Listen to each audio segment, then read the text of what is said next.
Proud and honored si Bianca Umali na mapabilang sa generations of leading actors ng isang magazine.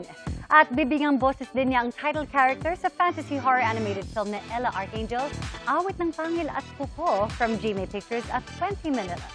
Makichika kay Athena Imperial. Sa shoot ng isang fashion and lifestyle magazine featuring generations of leading actors, Bianca Umali flexed her toned physique. Malaking karangalan daw para kay Bianca na mapabilang sa feature na kumikilala sa kanilang kontribusyon sa Philippine cinema. To be noticed and for the effort and the love and the passion that I have for the craft that I am in love with is truly heartwarming, and I am nothing but grateful. Ang look naman ni Bianca sa recent Mega Ball, hango sa pelikulang nagbigay sa kanya ng Best Actress Award at pagkakataong makatrabaho ang yumaong Philippine National Artist for Film and Broadcast Arts na si Nora Honor. Ito ang mananambal na tungkol sa isang mambabarang.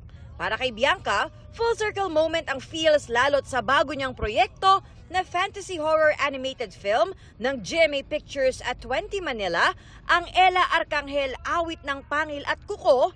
Bibigyan niya ng boses si Ella, ang isang batang mambabarang din mula sa Barangay Masikap. Iba po ang acting on TV kumpara sa acting na boses lang ang gagamitin mo dahil animated film ang iyong binubuo. I really did put myself through one whole workshop with a dubbing facilitator para magawa ko yung voice acting ng tama.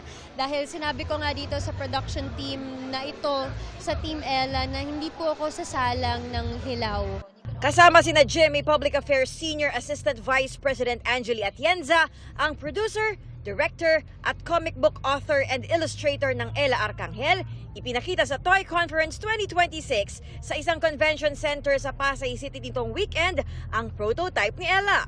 Even as a toy, even as a person, Ella is imperfect. Ella is not polished. Si Ella naka-tsinelas, naka-shorts. Yung bag niya malaki para sa kanya kasi bag ng lola niya. At yung buhok niya puro tutsang. Yung ilong niya hindi matangos. Lagi siyang galit, hindi siya nagpapaganda.